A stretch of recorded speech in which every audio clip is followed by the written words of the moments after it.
Imagina por un momento que despiertas una mañana y descubres que todo lo que creías saber sobre el pasado está incompleto. Que las civilizaciones que construyeron nuestro mundo guardaban secretos tan profundos que ni siquiera nuestros telescopios más avanzados ni nuestros laboratorios más sofisticados han logrado descifrar completamente. No estoy hablando de teorías descabelladas ni de ciencia ficción barata.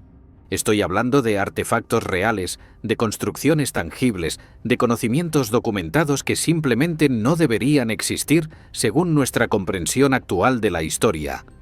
Objetos que puedes tocar, estructuras que puedes visitar, evidencias que puedes ver con tus propios ojos y que, sin embargo, desafían toda explicación lógica. ¿Alguna vez te has preguntado qué sabían los antiguos que nosotros hemos olvidado? ¿Qué técnicas dominaban que se perdieron en el polvo del tiempo? ¿Qué secretos llevaron consigo a sus tumbas, dejándonos solo con preguntas que reverberan a través de los milenios? Si estas preguntas te mantienen despierto por la noche, si sientes esa punzada de curiosidad que te hace querer saber más, entonces, este video es exactamente para ti. Y si te apasiona desentrañar los enigmas del pasado tanto como a mí, no olvides darle like a este video, suscribirte al canal y dejarme en los comentarios cuál de estos misterios te parece más fascinante. Porque créeme, cuando termines de escuchar lo que tengo que contarte hoy, vas a querer compartir esto con todos los que conozcas. Hoy vamos a adentrarnos en 8 misterios arqueológicos y científicos que han dejado perplejos a los expertos durante décadas, algunos durante siglos. Vamos a hablar de una tribu africana que conocía detalles de sistemas estelares invisibles al ojo humano, de un pigmento que desafía las leyes de la química, de un vidrio que podía doblarse sin romperse y luego desapareció de la historia, de templos que alteran la consciencia mediante el sonido, de esferas perfectas alineadas con las estrellas, de pinturas de nadadores en el corazón del desierto más árido del planeta, de representaciones de seres que no parecen humanos y de túneles apuntando directamente a constelaciones específicas desde el interior de la pirámide más grande jamás construida. Cada uno de estos misterios es real. Cada uno está documentado. Y cada uno te hará cuestionar todo lo que pensabas que sabías sobre nuestros antepasados. Así que ponte cómodo, cierra los ojos si quieres, y déjame llevarte a un viaje. Un viaje que comienza en las áridas tierras de Malí, donde el cielo nocturno guarda secretos que una cultura antigua comprendió sin jamás haber visto a través de un telescopio. El sol del África occidental golpea con fuerza las escarpadas formaciones rocosas de los acantilados de Bandiagara, en lo que hoy es Malí. Aquí, entre paredes de piedra arenisca que se elevan como los dedos de gigantes olvidados, vive el pueblo Dogón, una cultura que ha llamado hogar a estas tierras durante al menos 700 años, posiblemente mucho más. Sus aldeas se aferran a las laderas como nidos de pájaros, construcciones de barro y paja que parecen brotar orgánicamente de la roca misma. Pero no es su arquitectura lo que nos trae aquí. Es su conocimiento, un conocimiento que no debería existir. En 1931, 2 antropólogos franceses, Marcel Griol y Germain Dieterlen, llegaron a estas tierras con la intención de documentar la cultura Dogón antes de que la modernización la borrara para siempre. Lo que descubrieron durante sus décadas de trabajo de campo los dejó completamente desconcertados. Los sacerdotes Dogón, los guardianes de la sabiduría ancestral conocidos como Hogon, les revelaron gradualmente un sistema cosmológico de una complejidad asombrosa. Pero había algo en particular que destacaba, algo que no tenía sentido alguno: su conocimiento detallado de la estrella Sirio. Sirio, la estrella más brillante en nuestro cielo nocturno, ha fascinado a las civilizaciones durante milenios, pero los Dogón no solo hablaban de Sirio, hablaban de Po-Tolo, una estrella compañera de Sirio que es invisible al ojo humano. Describían su órbita elíptica alrededor de Sirio, un ciclo que duraba 50 años. Explicaban que esta estrella era increíblemente densa, hecha de un material más pesado que cualquier cosa en la Tierra, tan pesado que toda la humanidad junta no podría levantarlo, Incluso crearon diagramas rituales en la arena mostrando la órbita de Potolo. El problema, el inmenso problema que mantiene a los científicos debatiendo hasta hoy, es que Potolo es real. Es Sirio B, una enana blanca que orbita Sirio A exactamente como los Dogon describían. Y fue descubierta oficialmente por los astrónomos occidentales en 1862, fotografiada por primera vez en 1970, y su naturaleza de enana, blanca confirmada mediante espectroscopia avanzada. Los Dogon no tenían telescopios, no tenían instrumentos ópticos de ningún tipo. Vivían en una relativa aislación, en acantilados que habían elegido precisamente para mantenerse alejados de las invasiones y el contacto externo. Entonces, ¿cómo es posible que supieran de la existencia de una estrella que requiere tecnología avanzada para ser observada? Las teorías han llovido durante décadas. Algunos académicos sugieren que los misioneros o viajeros europeos del siglo XIX pudieron haberles transmitido este conocimiento, que de alguna manera se integró en su mitología. Pero esta explicación tiene fisuras del tamaño de cañones. Los registros de Griaule y Dieterlen muestran que este conocimiento estaba profundamente arraigado en rituales que parecían tener siglos de antigüedad, no décadas. Las ceremonias Sigi, celebradas cada 60 años para conmemorar la renovación del mundo, parecen estar sincronizadas con el ciclo orbital de Sirio B. Más intrigante aún, los Dogon hablan de otras estrellas compañeras, de sistemas múltiples, de detalles que van más allá de lo que cualquier conversación casual con un misionero podría haber proporcionado.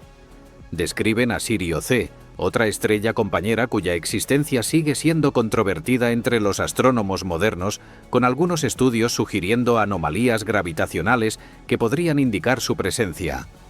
Los escépticos argumentan que es posible que exista una contaminación cultural del siglo XX, que las observaciones de Griaule fueron mal interpretadas o exageradas. Los defensores del misterio señalan la especificidad del conocimiento, la profundidad de su integración cultural, y el hecho de que, incluso si hubo contacto, la precisión con la que los Dogon retuvieron y transmitieron esta información a través de tradición oral es extraordinaria en sí misma. Caminar por una aldea Dogon hoy es experimentar un mundo donde lo antiguo y lo moderno coexisten incómodamente. Ancianos con túnicas tradicionales pueden estar usando teléfonos móviles, pero las máscaras ceremoniales, los graneros elevados con techos puntiagudos que representan la separación entre la tierra y el cielo, y los santuarios donde se realizan rituales secretos permanecen. El aire huele a mijo fermentado y humo de leña. Las voces de los niños jugando se mezclan con el sonido rítmico de los morteros machacando grano. Y en noches claras, cuando el cielo africano se transforma en un manto de diamantes, Sirio brilla como un faro. Los ancianos aún señalan hacia ella, contando historias que sus abuelos les contaron, y los abuelos de sus abuelos antes que ellos. Historias de Nomo, seres anfibios que, según la tradición Dogon, descendieron de las estrellas hace milenios para traer conocimiento y civilización. Historias que, para oídos modernos, suenan inquietantemente similares a ciertos relatos de contacto extraterrestre. La pregunta permanece suspendida en el aire seco del Sahel, como el polvo después de una tormenta. ¿Cómo sabían? ¿Fue una coincidencia astronómica extraordinaria? ¿Existió un contacto cultural olvidado que transmitió conocimiento telescópico? ¿O hay algo más? ¿Algo que no encaja en nuestras categorías ordenadas de posibilidad e imposibilidad? Y aquí está el detalle que te hará pensar. Sirio B tiene una densidad tan extrema que una cucharadita de su materia pesaría aproximadamente 1 tonelada en la Tierra. Los Dogon lo sabían. Lo describían como la cosa más pequeña que existe, pero también la más pesada. Sin ecuaciones, sin instrumentos, solo conocimiento transmitido a través de generaciones, preservado en danzas, canciones y dibujos, en la arena que desaparecen con el viento pero reaparecen cada 50 años, inmutables. Desde los acantilados de Bandiagara, nuestra búsqueda de lo inexplicable nos lleva ahora a través del océano, hacia las junglas y cenotes, de Mesoamérica, donde otra cultura antigua dominó algo que la ciencia moderna aún lucha por replicar. Un color que simplemente se niega a morir. Imagina un pigmento tan resistente que ni los ácidos más fuertes pueden disolverlo, tan estable que 1500 años de humedad tropical, de sol abrasador, de crecimiento de vegetación y de abandono total no han logrado desvanecerlo. Un azul vibrante, casi eléctrico, que brilla en las paredes de templos medio derruidos con la misma intensidad que el día en que fue aplicado. Este es el azul maya, y su existencia misma es un insulto a las leyes de la química tal como las entendemos. Cuando los arqueólogos comenzaron a explorar sistemáticamente las ruinas mayas a finales del siglo XIX y principios del XX, notaron algo extraño. Mientras que otros pigmentos antiguos se habían desvanecido, agrietado o desaparecido completamente, el azul que adornaba los murales de sitios como Bonampak, Chichén Itzá y Calakmul, Tzá, permanecía asombrosamente vívido. En Bonampak, específicamente, hay murales completos que datan aproximadamente del año 790 después de Cristo, que muestran escenas de batallas, rituales y procesiones cortesanas pintadas en este azul imposible. Los guerreros mayas congelados en el momento de capturar a sus enemigos, vestidos con pieles de jaguar y tocados de plumas de quetzal, están pintados con un azul que parece haberse aplicado ayer, no hace más de 1200 años. Durante décadas, este azul fue un misterio total. Los químicos asumían que era simplemente un pigmento mineral, quizás azurita o lapislázuli importado de alguna región distante. Pero el análisis reveló algo completamente diferente. El azul maya no es un mineral simple, es una estructura molecular híbrida, una combinación de componentes orgánicos e inorgánicos fusionados de una manera que no ocurre naturalmente y que los científicos aún luchan por replicar perfectamente. Ingrediente base es índigo, un tinte orgánico derivado de la planta añil, conocida en maya como cho. Los mayas cultivaban esta planta extensivamente, y el índigo en sí mismo no es particularmente estable. Es notorio por desvanecerse con la luz solar. Pero aquí viene la genialidad.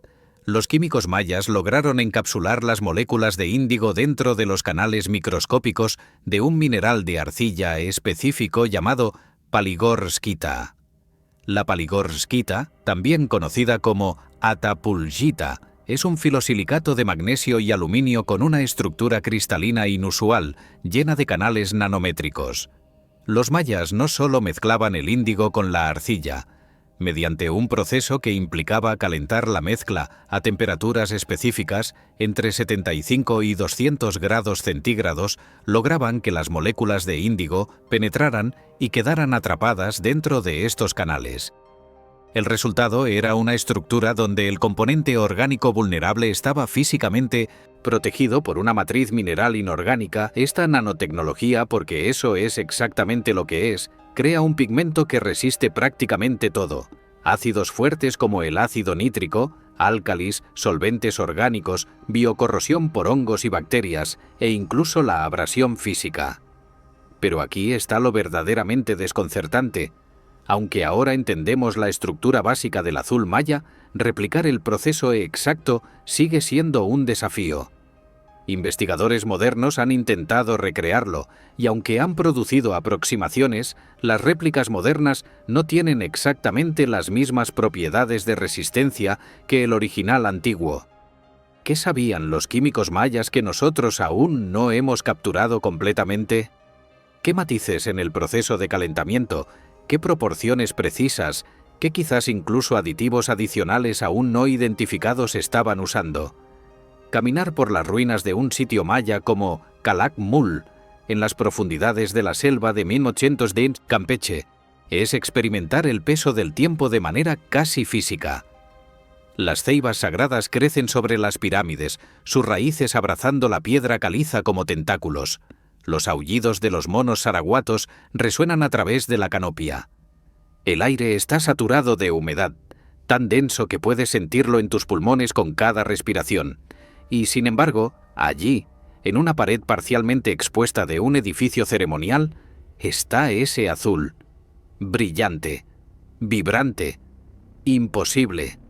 Te acercas, tocas la superficie rugosa de estuco y te golpea la realización. La persona que aplicó este pigmento, que preparó esta mezcla imposible, vivió hace tantas generaciones que el concepto mismo es difícil de comprender. El Imperio Romano estaba en sus últimos estertores cuando este azul fue creado. Y aún está aquí. Los mayas no solo usaban el azul maya decorativamente. Tenía un significado profundamente ritual y cosmológico. El azul estaba asociado con la lluvia, con Chaac, el dios de la tormenta, con los cenotes sagrados que conectaban el mundo terrestre con el inframundo acuático de Xibalbá. En Chichén Itzá, objetos arrojados al cenote sagrado como ofrendas, incluyendo incensarios, figurillas y hasta los huesos de víctimas sacrificiales, estaban frecuentemente cubiertos con azul maya. La resistencia del pigmento no era solo una casualidad feliz, era esencial para su función religiosa. El color debía perdurar, debía resistir incluso en las profundidades acuáticas del cenote, porque representaba algo eterno, algo que conectaba lo temporal con lo divino. Investigaciones recientes han revelado capas adicionales de complejidad. Algunos análisis han detectado la presencia de copal, la resina aromática usada en ceremonias mayas, mezclada con el azul, sugiriendo que el pigmento podría haber tenido también una función aromática durante los rituales. Otros estudios han encontrado variaciones regionales en la composición exacta, indicando que diferentes ciudades-estado mayas tenían sus propias recetas secretas, cada una ligeramente distinta, pero todas produciendo ese azul característico indestructible. Y aquí hay un dato que te dejará pensando. Cuando los conquistadores españoles llegaron en el siglo XVI, el conocimiento de cómo crear el azul maya ya se estaba perdiendo. Los cronistas españoles apenas lo mencionan y en unas pocas generaciones la técnica desapareció completamente. No fue hasta el siglo XX que redescubrimos su existencia y hasta 1966 que Rutherford Getens identificó su estructura básica. La civilización maya colapsó como entidad política centralizada alrededor del año 900 después de Cristo, aunque comunidades mayas continuaron y continúan existiendo hasta hoy. Pero la fórmula específica del azul maya se perdió en algún momento del caos de ese colapso. ¿Se llevaron el secreto a la tumba los últimos maestros artesanos? ¿Fue una decisión, consciente de no transmitir el conocimiento, una forma de proteger algo sagrado de profanación? ¿O simplemente se desvaneció en el tumulto de ciudades abandonadas, en el silencio de templos dejados a la selva? El pigmento sobrevivió, el conocimiento no. Y esa es quizás la ironía más profunda de todas. Desde las selvas húmedas de Mesoamérica, nuestro viaje nos lleva ahora a los salones de mármol y las intrigas palaciegas de la Roma imperial, donde, según cuentan las fuentes antiguas, un artesano una vez presentó al emperador un invento tan revolucionario que fue destruido por el miedo de lo que podría significar. El año es aproximadamente 30 después de Cristo. El emperador Tiberio, tercer emperador de Roma, segundo de la dinastía Julio-Claudia, gobierna desde su retiro autoimpuesto en la isla de Capri. Un hombre ya anciano, cínico y desconfiado, después de décadas navegando las traiciones de la política romana. En este contexto llega a su presencia un artesano, un vitriarius, un trabajador del vidrio cuyo nombre la historia no se molestó en preservar. Este hombre trae consigo un cuenco. A simple vista parece vidrio ordinario, translúcido, delicado. Pero cuando el artesano lo deja caer deliberadamente al suelo de mosaico del triclinium imperial, no se rompe en 1000 fragmentos como debería. En cambio se abolla, como metal. El artesano lo recoge y con sus propias manos lo presiona y manipula, devolviéndole su forma original. Vitrum flexile. Vidrio flexible. Esta historia nos llega a través de varios autores romanos. Plinio el Viejo lo menciona en su enciclopédica Historia Natural, escrita en el primer siglo después de Cristo. Petronio incluye una versión en su Satiricón.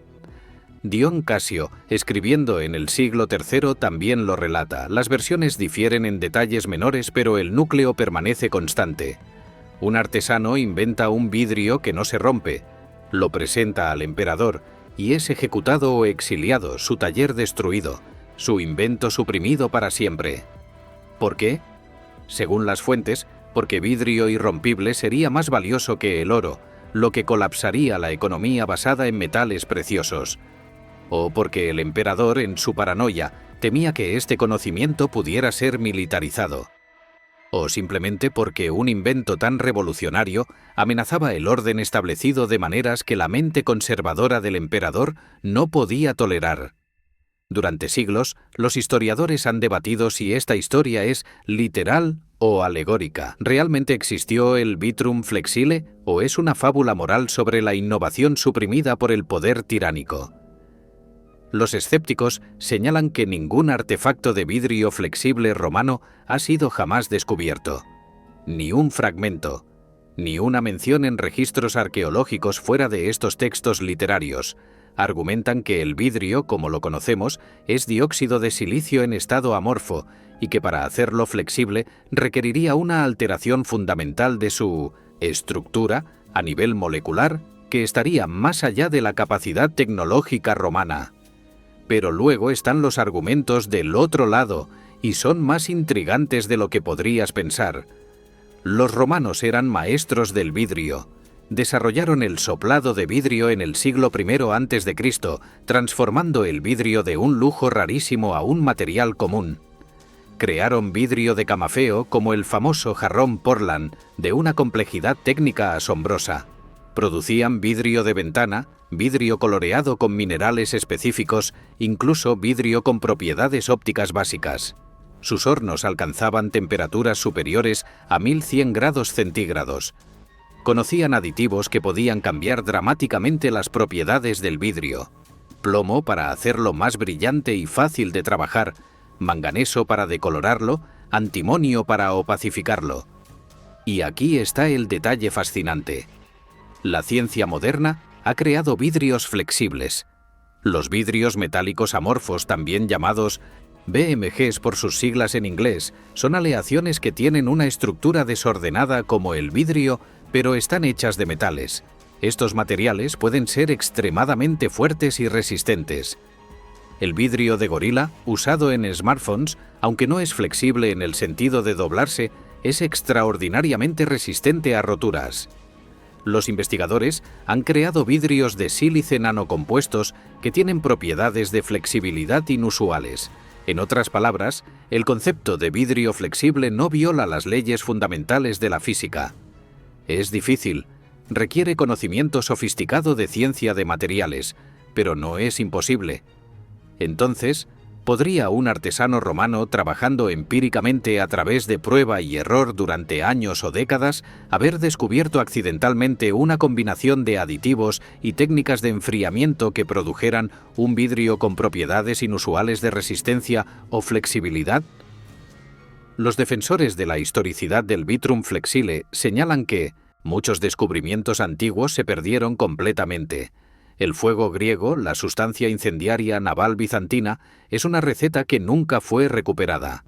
El concreto romano, especialmente el opus caementicium, usado en estructuras marinas, tenía propiedades que no fueron igualadas hasta la era moderna. Solo recientemente hemos empezado a entender que la cal reacciona con el agua de mar, creando compuestos de aluminato de tobermorita que hacen que el concreto se fortalezca con el tiempo en lugar de deteriorarse. Si algo tan omnipresente como la receta exacta del mejor concreto romano se perdió, ¿por qué no la fórmula de un vidrio experimental hecho por un solo artesano? Imagina el taller de este vitriario sin nombre en algún barrio de Roma, quizás cerca del Trastevere, donde vivían muchos artesanos. El aire denso con el humo de hornos de ladrillos refractarios, el calor insoportable incluso de noche, el sonido constante del crujido del carbón, el zumbido bajo de la combustión, el tintineo de herramientas de metal contra crisoles de cerámica. Este hombre, cuyo nombre no conoceremos nunca, trabajando solo o quizás con un puñado de aprendices, mezclando ingredientes, arena de sílice, natrón del delta del Nilo para bajar el punto de fusión, quizás compuestos de calcio, plomo, tal vez experimentando con elementos más exóticos, vertiendo la mezcla fundida, observando cómo se enfría, probando, rompiendo, volviendo a intentar. Y un día, por diseño o accidente, produce algo diferente. Algo que cuando cae no se fragmenta sino que se deforma. Y en ese momento sostiene en sus manos no solo un objeto, sino un secreto capaz de alterar la economía de un imperio. ¿Qué pasó por su mente cuando decidió llevarlo al emperador? ¿Esperaba riqueza? ¿Reconocimiento? ¿Protección imperial para su invento? En cambio, según las fuentes, recibió la muerte o el exilio, y su conocimiento murió con él. Plinio el Viejo, escribiendo décadas después, menciona la historia casi como una advertencia. Se dice que escribe con su habitual distanciamiento, presentando el relato pero sin confirmarlo completamente. Para el tiempo en que Plinio escribía, probablemente ya era una leyenda urbana, una historia contada en las tabernas de Roma, como ejemplo de por qué no deberías ser demasiado inteligente para tu propio bien. Y aquí está el detalle que hace que esta historia se quede contigo. Si el Vitrum Flexile realmente existió, aunque solo un único ejemplar haya sido creado y luego destruido, significa que hubo un momento en la historia romana donde la humanidad poseía una tecnología que luego perdió completamente durante 2000 años. No sería único. El mecanismo de Anticitera, ese complejo dispositivo de engranajes para calcular posiciones astronómicas encontrado en un naufragio griego, demuestra que los antiguos ocasionalmente alcanzaban picos tecnológicos que luego se desvanecían.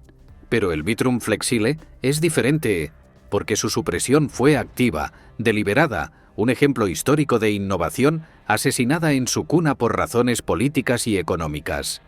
Si eso sucedió, ¿cuántas otras veces a lo largo de la historia se han perdido conocimientos no por olvido accidental, sino por destrucción intencional? Dejamos las intrigas imperiales de Roma y viajamos ahora bajo tierra, a las profundidades de la isla de Malta, donde en cámaras talladas en roca caliza hace más de 5000 años, el sonido mismo se comporta de maneras que la física aún no puede explicar completamente. 3 pisos bajo la superficie de la isla de Malta, tallado directamente en la roca caliza durante un período que abarca aproximadamente del año 3600 al año 2400 a.C., existe un complejo de cámaras que desafía toda explicación acústica convencional. El hipogeo de Hals Afflieni, cuyo nombre significa simplemente el subterráneo de la comunidad de Saflieni en maltés, es una estructura que fue descubierta por accidente en 1902, cuando unos trabajadores que excavaban cisternas para nuevas casas rompieron el techo de una de sus cámaras. Lo que encontraron los dejó atónitos. Un laberinto de salas interconectadas, nichos, pasillos y espacios ceremoniales que descendían 3 niveles profundos en la tierra, todos tallados con herramientas de piedra durante un período donde el metal aún no había llegado a Malta. Pero la verdadera extrañeza del hipogeo no reside en su antigüedad ni en la monumentalidad de su construcción, aunque ambas son impresionantes. Reside en sus propiedades acústicas, específicamente en una cámara conocida como el Cuarto del Oráculo. Esta sala, de aproximadamente 3 metros por 2 metros y con una altura que varía entre 1.8 y 2.1 metros, tiene una característica única. Cuando alguien habla o canta dentro de ella a una frecuencia específica, alrededor de 110 Hz, la vibración se amplifica y reverbera de una manera que no solo puedes escuchar, sino sentir físicamente en tu cuerpo. Los visitantes describen la sensación como si el hueso mismo de sus cráneos estuviera vibrando, como si el sonido no solo estuviera en el aire, sino penetrando directamente en su esqueleto. Los investigadores que han estudiado el hipogeo con equipos de medición acústica modernos han quedado perplejos. El profesor Paolo de Bertolis de la Universidad de Trieste y su equipo realizaron análisis acústicos exhaustivos y descubrieron que la cámara del oráculo actúa como una cavidad resonante perfectamente sintonizada.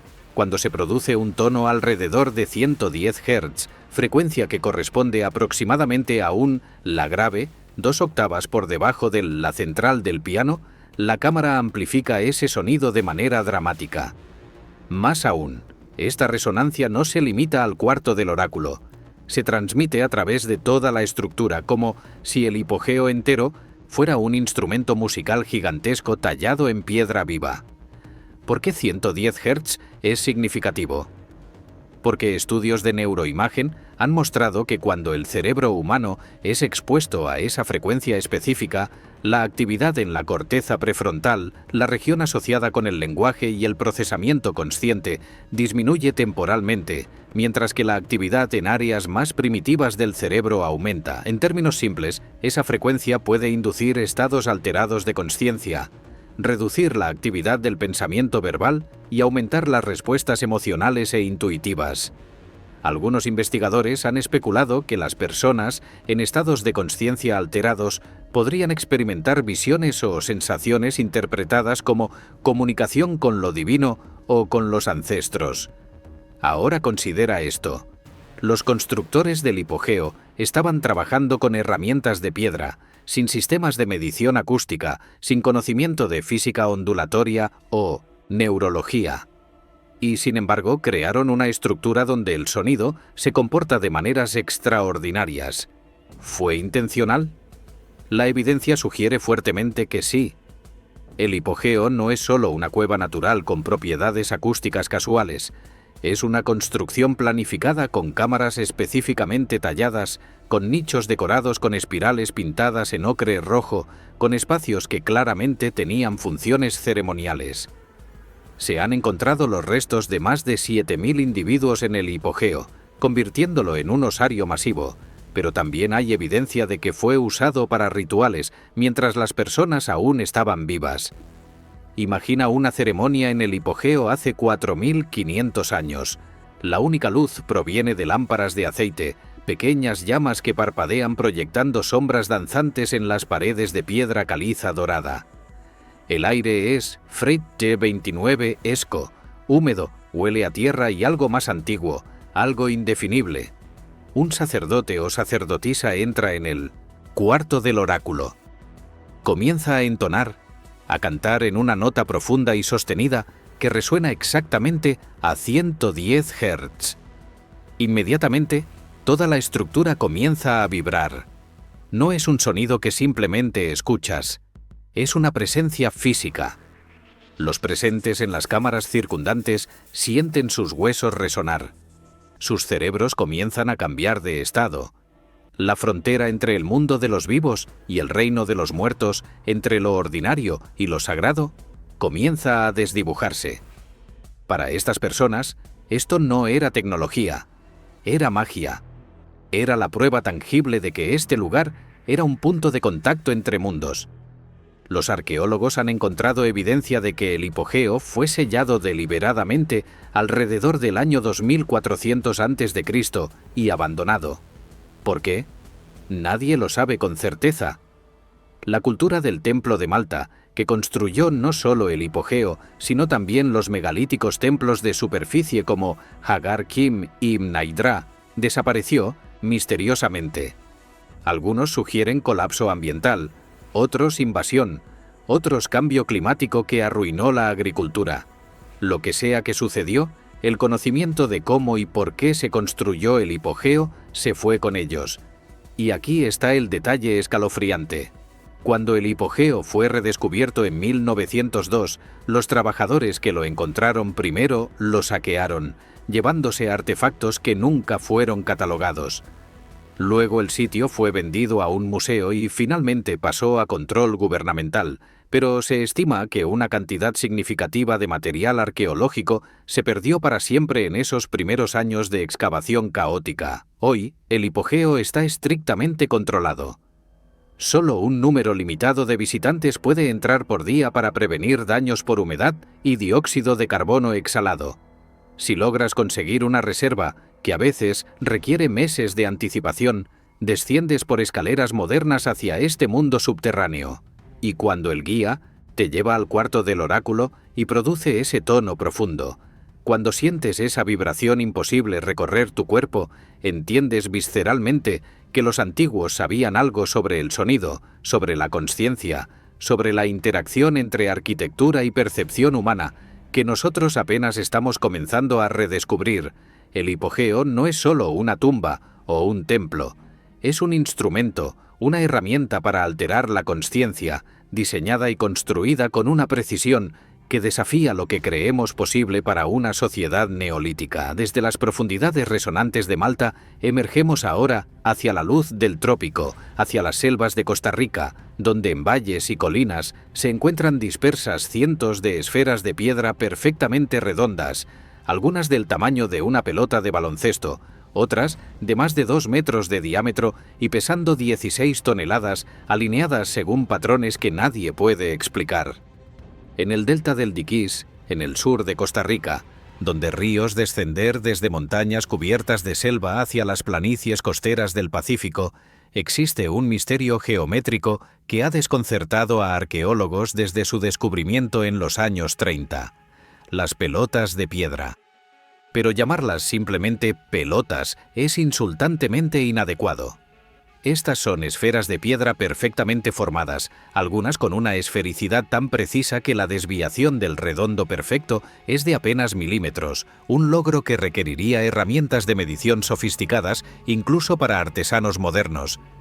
Y sin embargo fueron creadas por una cultura precolombina sin escritura conocida, sin rueda, y según la evidencia arqueológica, sin herramientas de metal duro suficientemente avanzadas para explicar la precisión de su manufactura.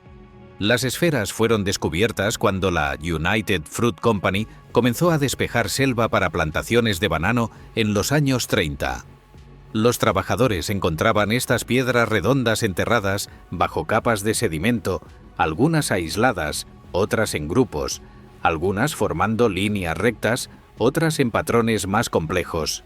La noticia se extendió y, desafortunadamente, antes de que los arqueólogos profesionales pudieran documentar adecuadamente los sitios, muchas esferas fueron movidas, destruidas por buscadores de tesoros que creían falsamente que contenían oro, o llevadas como decoración a jardines y edificios.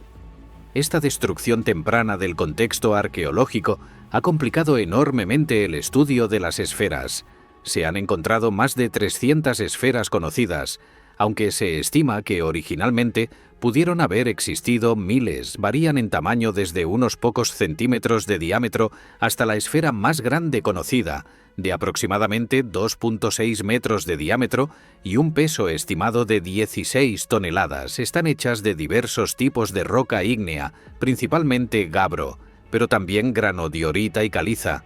Algunas rocas son locales, pero otras parecen provenir de fuentes a kilómetros de distancia en las montañas de Talamanca, lo que implica un esfuerzo logístico considerable para transportar bloques de piedra masivos a través de terreno montañoso y selvático. ¿Cómo se hicieron? La teoría predominante entre los arqueólogos es que los artesanos diquís comenzaban con grandes bloques de piedra y los tallaban mediante un proceso de martillado controlado, usando herramientas de piedra más dura, refinando la forma gradualmente. Luego, para alcanzar la precisión final, posiblemente usaban abrasión con arena y agua, un proceso laborioso que podría tomar meses o incluso años para una sola esfera grande. Algunos investigadores han sugerido que podrían haber usado calentamiento y enfriamiento controlado para hacer que la piedra se fracture de maneras predecibles, aunque esto sigue siendo especulativo. Lo cierto es que nadie ha demostrado convincentemente cómo se podría lograr la esfericidad precisa de las mejores esferas usando solo tecnología neolítica. Pero aquí está donde el misterio se profundiza. No es solo la manufactura de las esferas lo que desconcierta, sino su colocación. En los sitios donde el contexto arqueológico fue preservado antes de ser perturbado, las esferas a menudo están arregladas en patrones geométricos. Algunas forman líneas perfectamente rectas que se extienden por cientos de metros. Otras están colocadas en formaciones que algunos investigadores han sugerido podrían representar constelaciones o alineaciones astronómicas. En el sitio de Finca 6, por ejemplo, excavaciones en los años 40 revelaron un conjunto de esferas colocadas en lo que parecía ser una línea recta apuntando hacia el norte magnético con notable precisión. La conexión astronómica es uno de los aspectos más controvertidos del misterio de las esferas Dikis.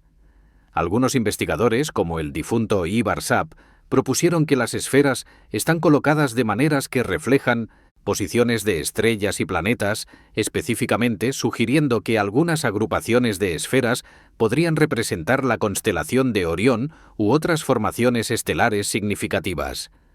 Los arqueólogos ortodoxos generalmente rechazan estas teorías como demasiado especulativas, señalando que con suficiente creatividad cualquier patrón puede hacerse corresponder con algo en el cielo nocturno. Pero la precisión de algunas de las alineaciones es difícil de descartar completamente como coincidencia. Imagina el esfuerzo requerido. Primero, extraer un bloque de gabro de una cantera en las montañas, una piedra extremadamente dura que requeriría herramientas especializadas, incluso para fracturarla inicialmente. Luego, transportar este bloque, que para las esferas más grandes pesaría muchísimo más que la esfera final debido al material que sería removido, a través de kilómetros de terreno accidentado.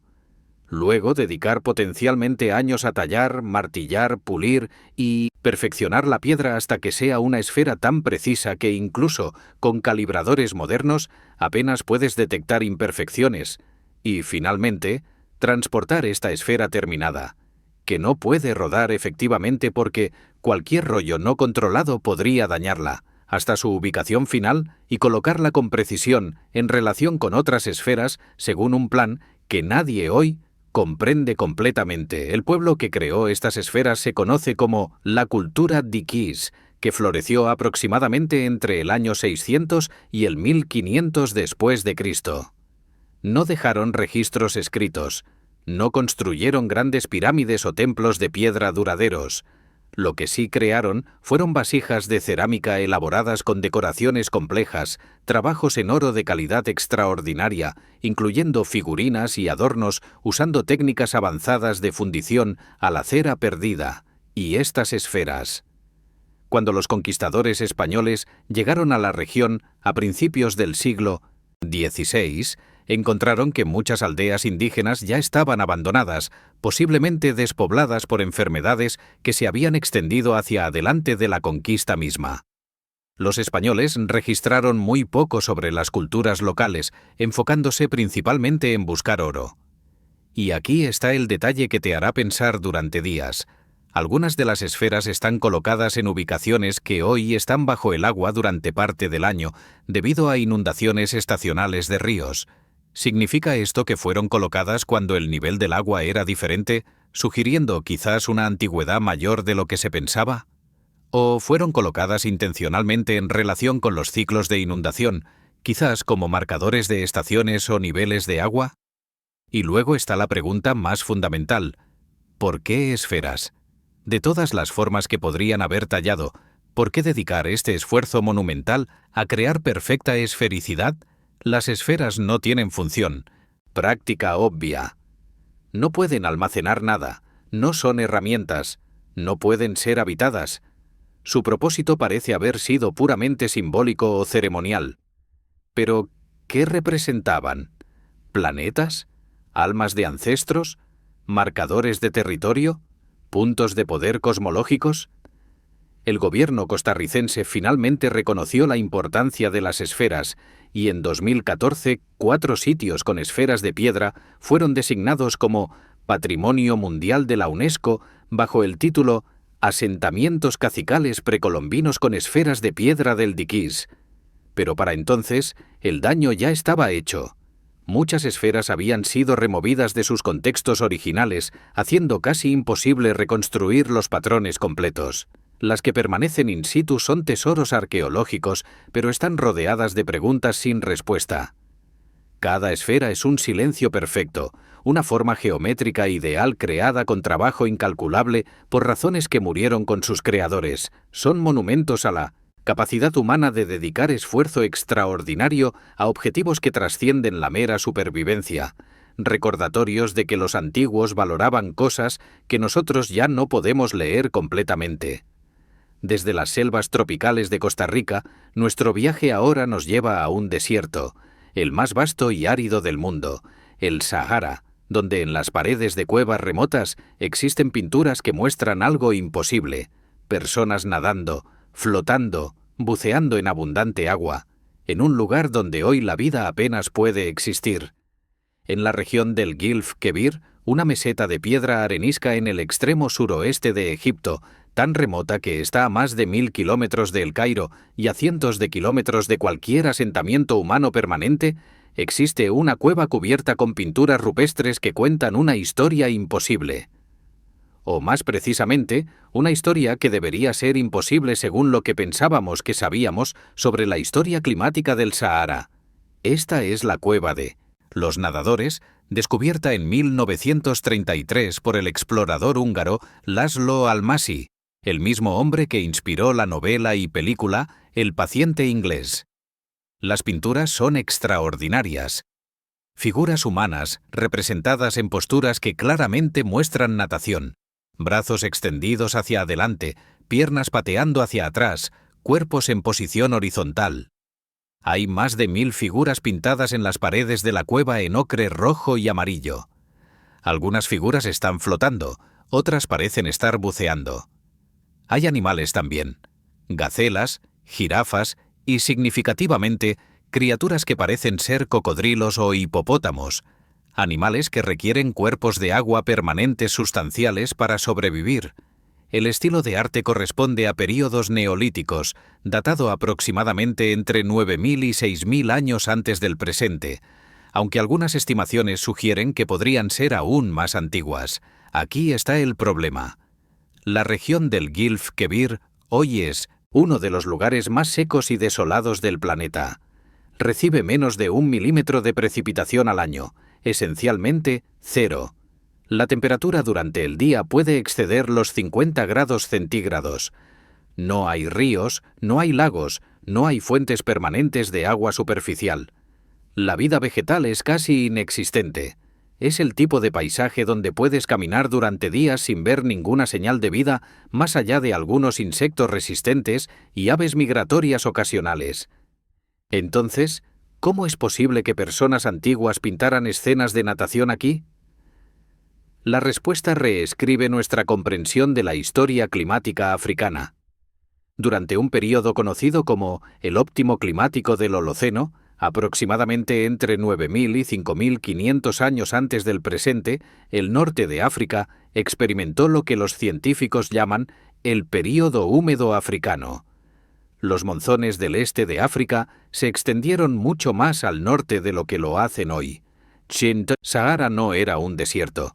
Era una sabana verde con lagos extensos, ríos permanentes y suficiente vegetación para soportar grandes poblaciones de megafauna y humanos.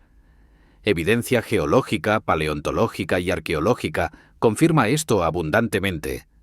Lechos de lagos secos, depósitos sedimentarios, restos fósiles de cocodrilos y peces, herramientas humanas y asentamientos, todo apunta a que el Sahara verde fue real.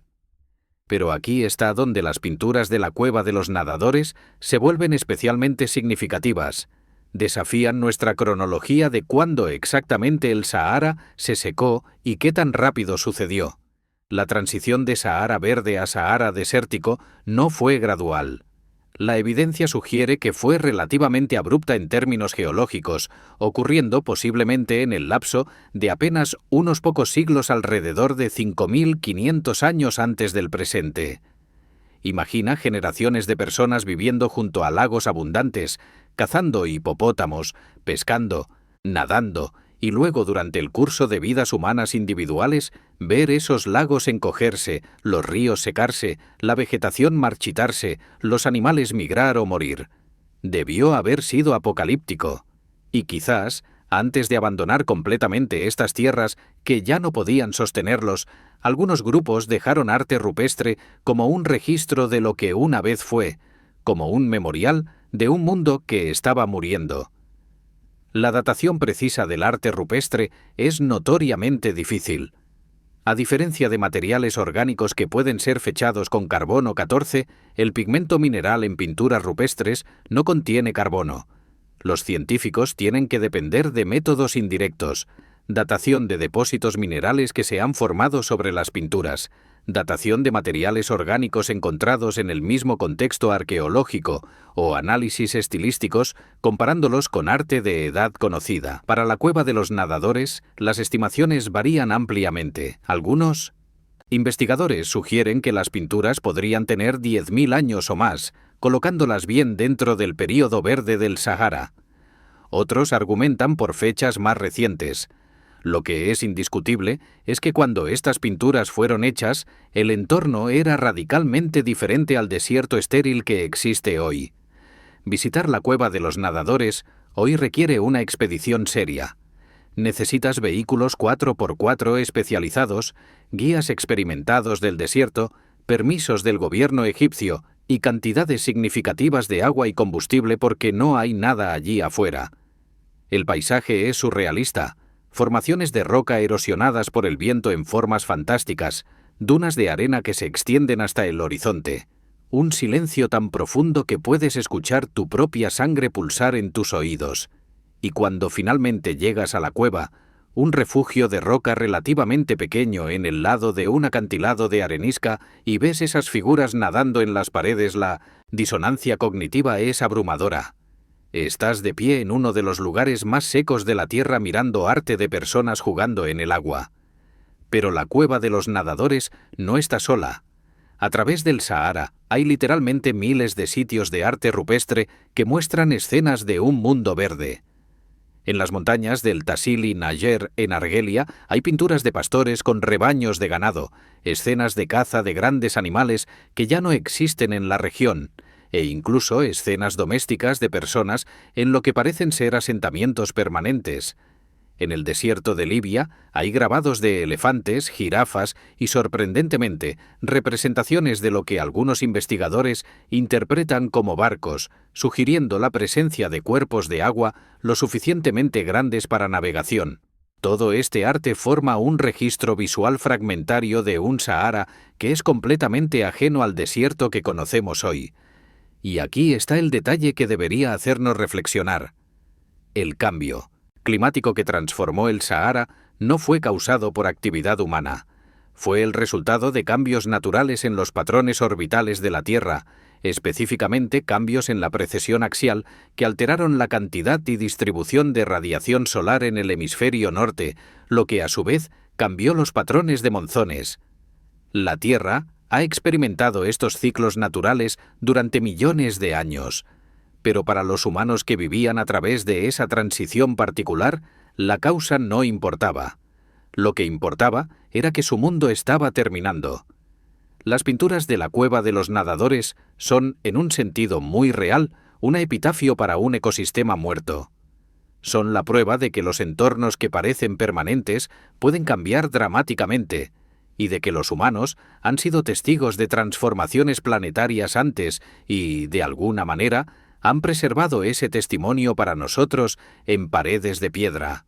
Las figuras nadantes también nos recuerdan algo más profundo, que el cuerpo humano está adaptado para el agua, que nadar es una actividad que nos ha traído alegría durante milenios, que incluso en un mundo donde la supervivencia debe haber sido difícil, las personas del Sahara Verde tomaron tiempo para representar no solo la caza o la guerra, sino el simple acto de nadar. Hay algo conmovedor en eso, algo que trasciende los milenios y nos conecta con esos artistas antiguos que, al igual que nosotros, encontraban placer en el agua. Desde los antiguos nadadores de un Sahara perdido, nuestro viaje ahora nos lleva al corazón de Asia, a las montañas remotas entre China y el Tíbet, donde en cuevas olvidadas existen grabados que representan figuras que no parecen del todo humanas, figuras que han alimentado décadas de especulación y controversia. En la provincia de Qinghai, en una de las regiones más remotas y escasamente pobladas de China, cerca de la frontera con el Tíbet, existe una serie de cuevas en las montañas de Bayan Jarulá, también romanizado como Bayan Karaula, donde en 1938, según cuentan las historias, un arqueólogo chino llamado Chi Pu Tei descubrió arte rupestre extraordinariamente extraño. Las paredes de las cuevas estaban grabadas con representaciones de figuras humanoides con proporciones inusuales, cabezas grandes, cuerpos pequeños y delgados, características que no coinciden con las proporciones humanas normales. Junto a estas figuras había representaciones de lo que parecían ser objetos redondos o discoidales en el cielo, y escenas que algunos han interpretado como representando algún tipo de encuentro o evento. Esta es quizás la historia más controversial de todas las que cubriremos hoy, y necesito ser absolutamente claro sobre algo desde el principio.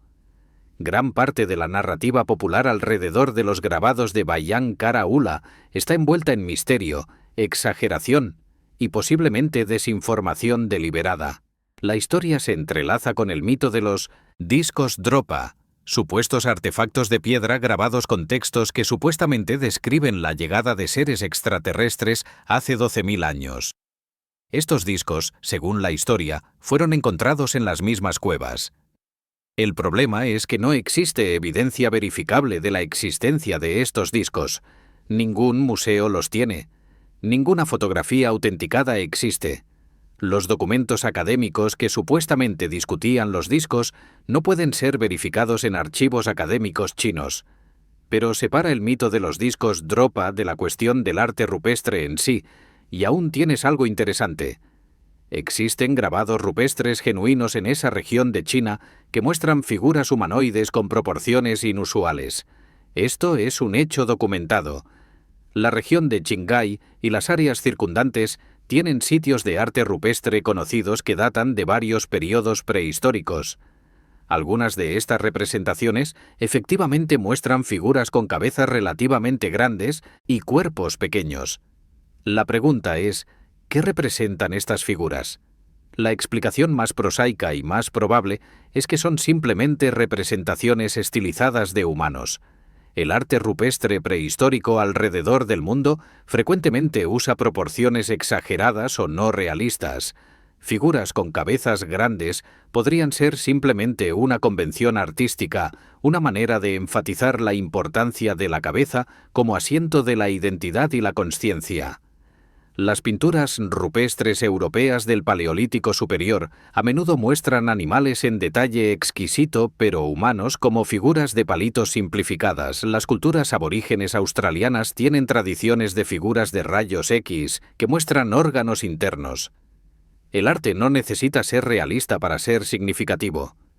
Otra posibilidad es que las figuras representen seres espirituales o chamánicos. En muchas tradiciones chamánicas, los practicantes en estados alterados de consciencia reportan visiones de entidades con apariencias no humanas. Los petroglifos y pictogramas a menudo se cree que representan estas visiones espirituales. Las figuras con proporciones inusuales podrían ser representaciones de ancestros, espíritus o seres encontrados en viajes chamánicos, no intentos de representar entidades físicas reales. Y luego está la interpretación que ha capturado la imaginación popular, que las figuras representan encuentros con seres no humanos, posiblemente extraterrestres. Esta interpretación se amplifica por las supuestas representaciones de objetos discoidales en el cielo. Los defensores de esta idea señalan que culturas separadas alrededor del mundo tienen arte rupestre que algunos interpretan como representando visitantes del cielo. Los petroglifos del Parque Nacional de Canyonlands en Utah, que muestran figuras con cabezas rectangulares. Las pinturas de Val Camonica en Italia, con figuras que llevan lo que parecen ser cascos o halos. Las pinturas aborígenes australianas de Ninotendin, figuras Wangina con grandes cabezas redondas y ojos, sin bocas. ¿Es todo esto evidencia de contacto antiguo con extraterrestres? ¿O es simplemente la tendencia humana a interpretar imágenes ambiguas de acuerdo a nuestras preocupaciones culturales contemporáneas? Aquí está el desafío fundamental con el arte rupestre. Es ambiguo por naturaleza. No viene con notas explicativas. Los artistas que lo crearon no dejaron ningún contexto escrito de lo que pretendían representar. Nosotros, mirando atrás a través de miles de años, proyectamos nuestras propias interpretaciones en imágenes que fueron creadas en contextos culturales que ya no podemos acceder completamente. Es como tratar de entender un chiste sin conocer el idioma, la cultura o el contexto en el que fue contado. Respecto a Bayan Karaula específicamente, la información verificable es escasa. La región es remota y de difícil acceso, históricamente cerrada a investigadores externos durante gran parte del siglo XX debido a sensibilidades políticas en China. Los reportes del supuesto descubrimiento de 1938 provienen principalmente de fuentes secundarias y terciarias, muchas de las cuales tienen problemas de verificación. Algunos investigadores han sugerido que toda la historia de los discos Dropa fue una fabricación creada o popularizada en los años 60 y 70 por escritores occidentales interesados en los antiguos astronautas y temas de ovnis, posiblemente basándose en reportes vagos de hallazgos arqueológicos reales, pero agregando elementos fantásticos. Pero independientemente de la veracidad de las historias específicas sobre Bayan Karaula, el fenómeno más amplio de arte rupestre con figuras de apariencia inusual es real y global. Y plantea preguntas legítimas. ¿Por qué culturas separadas, sin contacto conocido entre sí, crearían imágenes de seres humanoides con características similares no humanas? ¿Es simplemente que el cerebro humano, especialmente en estados alterados, tiende a producir ciertos tipos de visiones? ¿Existe algo en la estructura de nuestra psique que nos hace imaginar estos tipos de seres? O, aunque suene increíble, ¿es posible que haya algún núcleo de realidad en algunas de estas representaciones que algunos de estos artistas antiguos estaban intentando registrar algo que realmente vieron, aunque no podamos identificar qué era eso? La honestidad intelectual requiere que admitamos las limitaciones de nuestro conocimiento. No sabemos qué vieron o experimentaron los artistas de Bayan Karaula, si es que ese sitio específico y ese descubrimiento específico fueron reales. No sabemos qué pretendían comunicar. Lo que sí sabemos es que los humanos han estado creando arte rupestre durante decenas de miles de años, que ese arte a menudo incluye imágenes que son difíciles de interpretar, y que nuestra tendencia es llenar los vacíos de nuestro entendimiento con las historias que son más resonantes para nuestra época. En el siglo XXI, esas historias a menudo involucran extraterrestres. En siglos anteriores, habrían involucrado ángeles o demonios o dioses. Y aquí está el detalle que hace que este misterio particular sea diferente de los otros que hemos explorado. Mientras que los otros involucran artefactos físicos o estructuras que podemos medir y estudiar, el misterio de Bayan Karaula puede en última instancia ser más sobre nosotros mismos, sobre nuestra necesidad de encontrar significado y conexión, sobre nuestra esperanza de que no estamos solos en el universo, que nunca hemos estado solos. El arte rupestre ambiguo se convierte en una pantalla de Rorschach donde proyectamos nuestros propios anhelos, miedos y preguntas, y quizás eso no lo hace menos significativo, solo diferente. Dejamos las cuevas montañosas de Asia y viajamos ahora a Egipto una vez más, pero no a los templos y tumbas del Valle del Nilo, sino a la meseta de Giza, donde, dentro de la estructura más icónica jamás construida por humanos, la Gran Pirámide, existen túneles estrechos apuntando con precisión hacia estrellas específicas en el cielo nocturno, túneles cuyo propósito sigue siendo uno de los grandes enigmas de la egiptología. La Gran Pirámide de Khufu, en Giza, construida aproximadamente en el año 2560 a.C., es el único superviviente de las 7 maravillas del mundo antiguo. Durante casi 4000 años fue la estructura hecha por humanos más alta del planeta.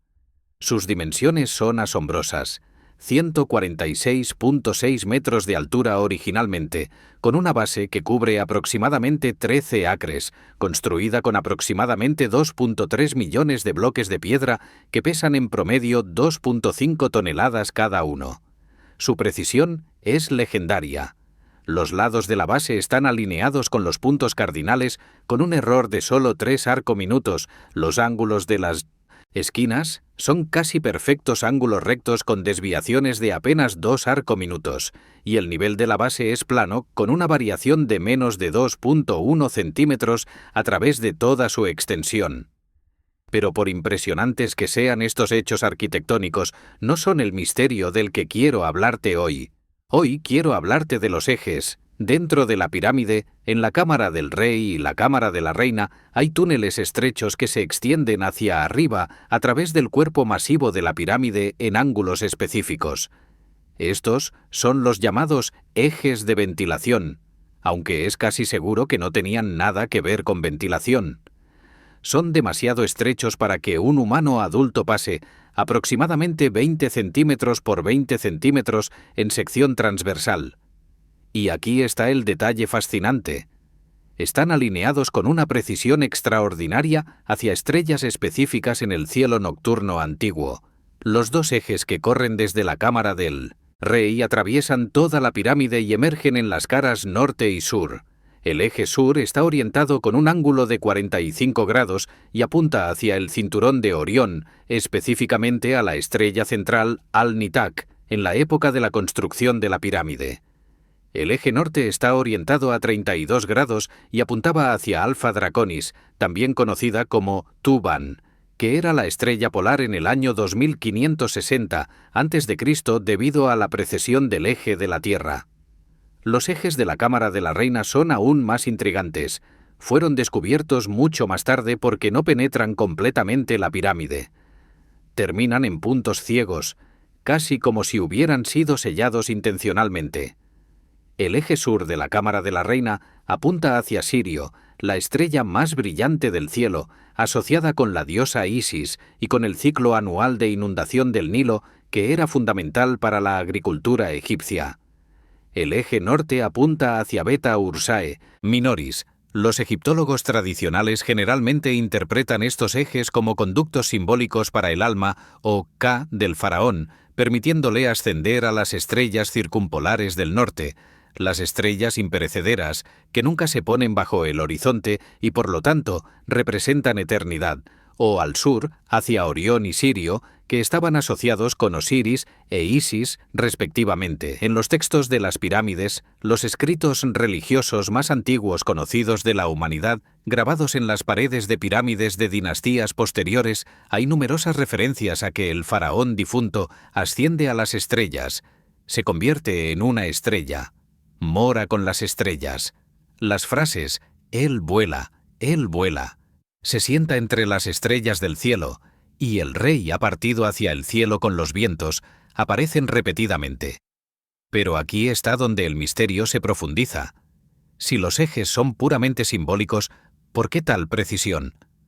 ¿Por qué el enorme esfuerzo de ingeniería de tunelizar a través de toneladas de piedra caliza sólida en ángulos específicos para crear estos túneles estrechos y en gran medida invisibles? La Gran Pirámide está llena de simbología arquitectónica.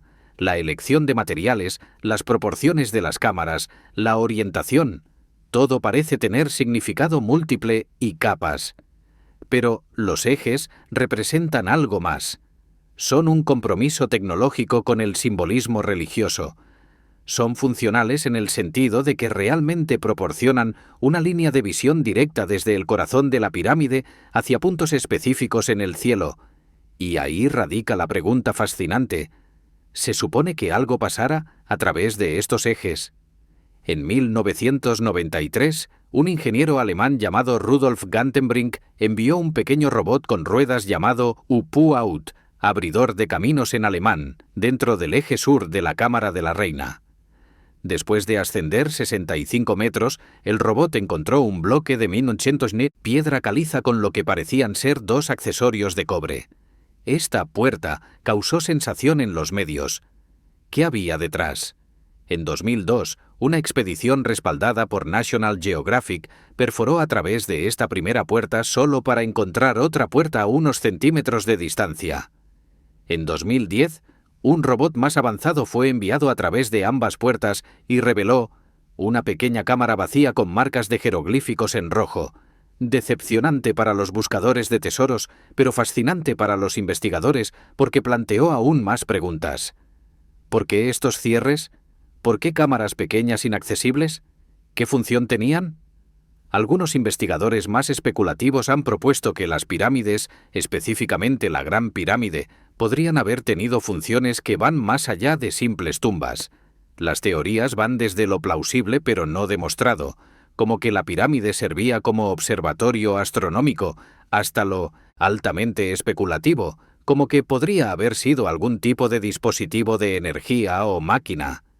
El arquitecto Christopher Dunn, en su libro La central eléctrica de Giza, propone que la Gran Pirámide funcionaba como una planta de energía, utilizando las características acústicas de las cámaras de granito y resonancia de piedra para generar energía. La mayoría de los egiptólogos rechazan estas teorías como pseudocientíficas, señalando que hay amplia evidencia de que las pirámides funcionaban como tumbas monumentales y como símbolos del poder del faraón y su conexión con lo divino. Pero independientemente de teorías extravagantes, el hecho básico permanece. Los ejes están ahí. Están precisamente alineados con estrellas y requirieron un esfuerzo tremendo para crear. Imagine ser un trabajador en el equipo de construcción de la pirámide hace 4.500 años. Está dentro de la pirámide en construcción, en una cámara parcialmente terminada, iluminada solo por lámparas de aceite. El aire es sofocante, denso con polvo de piedra. Y alguien, un arquitecto maestro o sacerdote astrónomo, está dirigiendo la excavación de estos túneles estrechos en ángulos precisos, calculados para alinearse con puntos en el cielo que solo son visibles de noche. ¿Cómo verificaron la alineación durante la construcción? Los ejes no estaban terminados hasta cerca del final del proyecto. ¿Usaron modelos a escala? ¿Observaciones nocturnas con cuerdas y plomadas? ¿Algún instrumento de medición que no haya sobrevivido? Y aquí está el detalle que realmente debería hacerte pausar. La alineación es tan precisa que tiene en cuenta la precesión axial de la Tierra. Las estrellas a las que los ejes apuntan son donde esas estrellas estaban en el cielo en 2560 a.C., no donde están hoy. La estrella del norte ha cambiado. El cinturón de Orión aparece en una posición ligeramente diferente debido a la precesión. Los constructores de pirámides estaban construyendo no para un momento temporal, sino para capturar alineaciones que eran específicas a su época. Es un acto de precisión astronómica congelada en piedra, un reloj sideral que marca no tiempo sino posición en el gran ciclo de precesión de 26.000 años de la Tierra. Algunos investigadores, particularmente Robert Bauval, han propuesto lo que se llama la teoría de correlación de Orión, que las tres pirámides de Giza no son colocadas aleatoriamente, sino que están alineadas para reflejar las posiciones de las tres estrellas del cinturón de Orión, y que las pirámides menores circundantes corresponden a otras estrellas de la constelación. Es una teoría hermosa, poéticamente resonante con la cosmología egipcia, donde los faraones se unían con Osiris, cuya contraparte celestial era Orión. Los críticos señalan que las alineaciones no son perfectas y que si buscas lo suficiente, puedes encontrar correspondencias entre casi cualquier estructura terrestre y patrones estelares. El debate continúa. Caminar hacia las pirámides hoy, emergiendo de las calles caóticas del Cairo suburbano, es una experiencia surrealista. De repente, estas montañas de piedra geométricamente perfectas se elevan sobre ti, tan grandes que tu cerebro lucha por procesar su escala. Te paras al pie de la Gran Pirámide, tocas los bloques de caliza, algunos de los cuales muestran los surcos de herramientas de hace milenios, y tratas de imaginar el esfuerzo requerido. Los egiptólogos estiman que tomó 20 años construir la Gran Pirámide con una fuerza laboral de aproximadamente 20.000 a 30.000 trabajadores. Eso es un bloque de 2.5 toneladas colocado aproximadamente cada 2 minutos y medio durante 20 años, trabajando 10 horas al día. Es un testimonio de organización, determinación y habilidad técnica que sigue siendo impresionante. Y dentro, en la oscuridad, están esos ejes, estrechos túneles que casi nadie puede ver, que la mayoría de los visitantes de la pirámide nunca experimentarán. Pero están ahí, apuntando hacia la eternidad.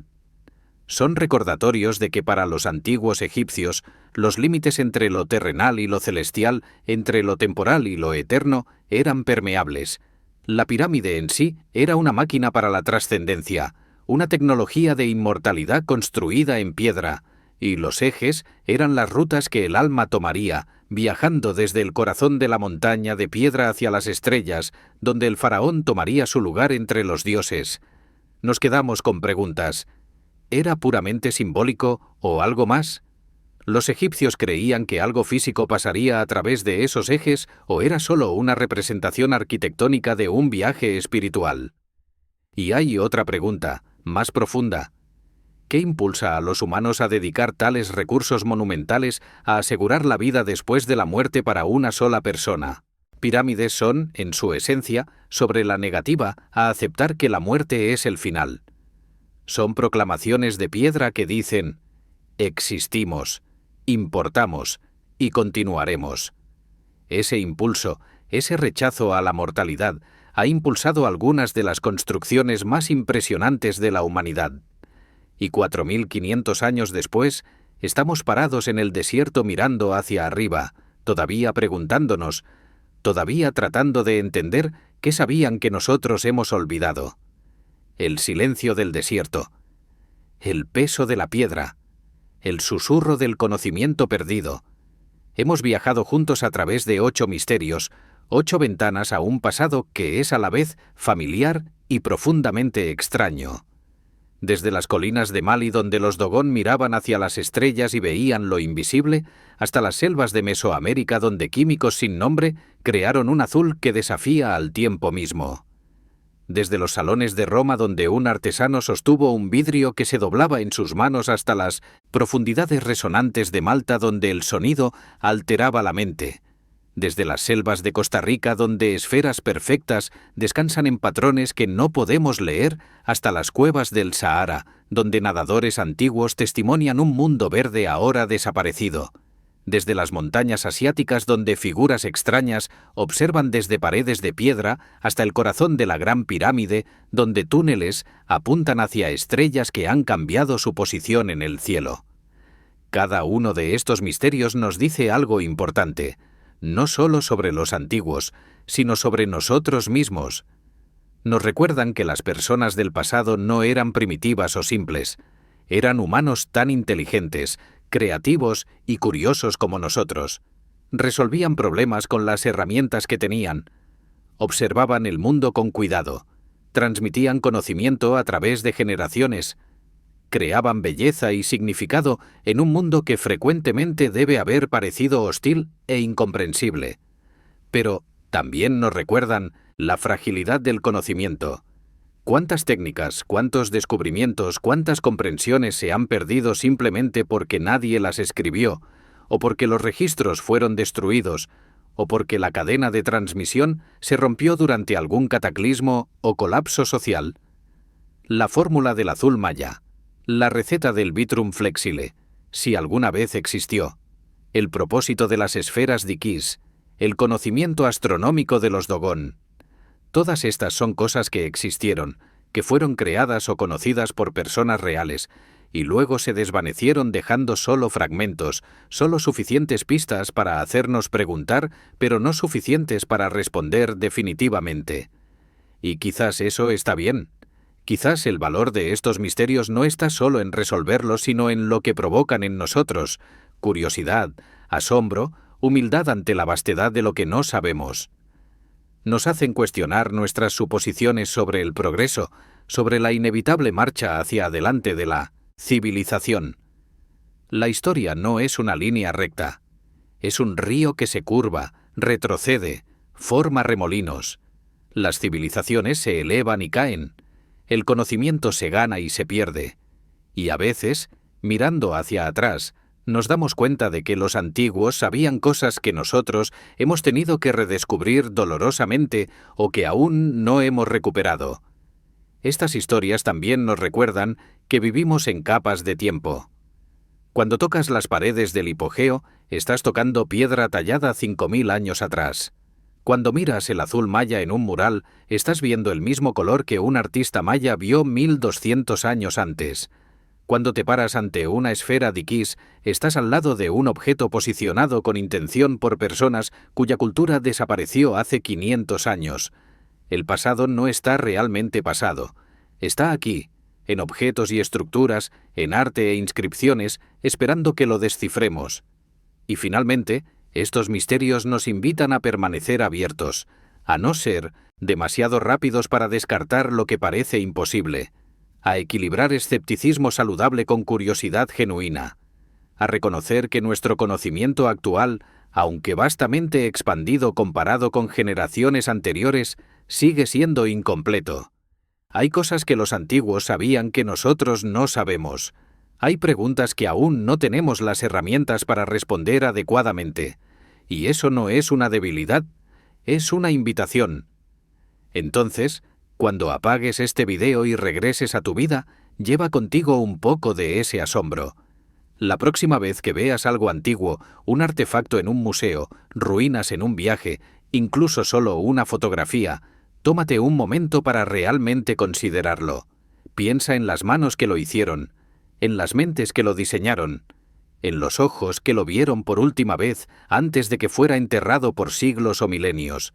Cada objeto antiguo es una carta del pasado, un mensaje en una botella lanzada a través del océano del tiempo. Y nosotros, aquí, en el presente, somos los receptores de esas cartas. Los Dogon todavía miran hacia Sirio en las noches del Sahel. El azul maya todavía brilla en templos devorados por la selva. Las esferas diquís todavía descansan en los valles costarricenses. El hipogeo todavía resuena cuando tocas esa nota específica, y en Giza esos túneles estrechos todavía apuntan hacia donde las estrellas estaban hace 4500 años. El pasado perdura, los misterios permanecen, y nosotros, efímeros como somos, tenemos el privilegio de pararnos en este momento del tiempo, preguntándonos, buscando, tratando de escuchar los ecos de voces que se callaron hace mucho tiempo, pero que todavía tienen algo que enseñarnos. Gracias por viajar conmigo a través de estos 8 misterios. Si disfrutaste este viaje, si te quedaste pensando, si sentiste aunque sea por un momento esa conexión con las personas antiguas que nos precedieron, dame un like, suscríbete para más exploraciones de lo inexplicable y déjame en los comentarios. ¿Cuál de estos misterios te fascinó más? ¿Cuál te gustaría que exploráramos más profundamente? Porque la verdad es que apenas hemos arañado la superficie. El mundo antiguo está lleno de misterios, y cada respuesta que encontramos solo revela más preguntas. Pero quizás eso es exactamente como debería ser. Hasta la próxima vez, mantén tu curiosidad viva. Cuestiona, busca, asómbrate. Y recuerda, el pasado no es un lugar muerto donde nada sucede. Es un país vasto y mayormente inexplorado, lleno de tesoros esperando ser descubiertos, historias esperando ser contadas y lecciones esperando ser aprendidas. Y todos nosotros somos exploradores en ese país, navegando con las herramientas de la arqueología, la ciencia, la imaginación y ese impulso humano fundamental que ha impulsado nuestra especie desde el principio, la necesidad de saber, de entender, de conectar con algo más grande que nosotros mismos. Los antiguos miraron hacia las estrellas y vieron eternidad. Construyeron en piedra esperando perdurar. Crearon belleza sabiendo que podrían no vivir para verla apreciada. Y nosotros, miles de años después, estamos aquí, mirando lo que dejaron, maravillándonos, preguntándonos, y en ese acto de asombro, manteniéndolos vivos. Esa es la verdadera inmortalidad que buscaban. No simplemente que sus nombres fueran recordados, sino que sus obras continuaran inspirando, provocando, desafiando a las generaciones futuras a alcanzar más allá de lo conocido hacia lo misterioso. Y así, el ciclo continúa. Ellos crearon. Nosotros descubrimos.